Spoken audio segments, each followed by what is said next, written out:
Don't ever get to a point whereby you allow the devil to pluck you off the bunch. Don't get to that point as a believer, because when you get to that point where the devil plucks you off the bunch, it's the strategy of the enemy to get you off progressively. It's the strategy of the enemy when the enemy gets you off the bunch is to get to the point of isolation, to the point of weakness, where you are standing all alone, helplessly, and there will not be anybody to defend you at that point. When predator want to predict upon earth, all what the predator needs to get on the animals, to feed on them and to prey on them, is to get them off the earth. As long as they keep moving in together, in concert, as couple all together, there is not so much any animal can do with those prey.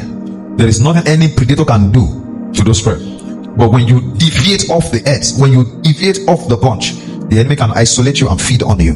So don't ever get to that point as a believer where you get to a point you veer off the bunch. Remain in the bunch. There is power in togetherness. There is power in unity. You want your oil to also remain fresh? Don't avoid unity and togetherness with the believers. It works. It works. It works. And can I tell you, there are times your prayer cannot take you. There are times your own personal prayer altar cannot survive you. All you need at that point is the corporate altar where you belong to, your local assembly where you are committed and you are faithful to. So when your personal altar cannot take you, that's when that corporate altar rise and defend you. Am I talking to you now?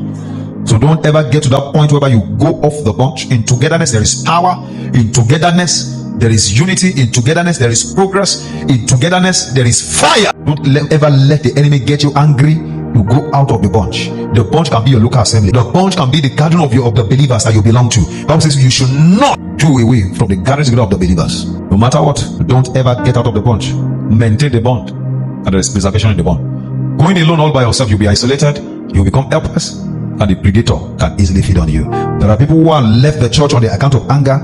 Where they used to belong to, used to encourage them to pray, to fast, week in, week out. There is a structure, month in, month out, that there is a structure for prayer, for spiritual fervency, until the devil took them off. They end up becoming a shadow of themselves. No more prayer life. Before you know, they start living a reckless life. They didn't know it was the strategy of the devil in the first place to get them isolated, so that the predator can feed on them. Don't ever get angry to leave your church. Don't ever get angry to leave your spiritual company where God has sent you to.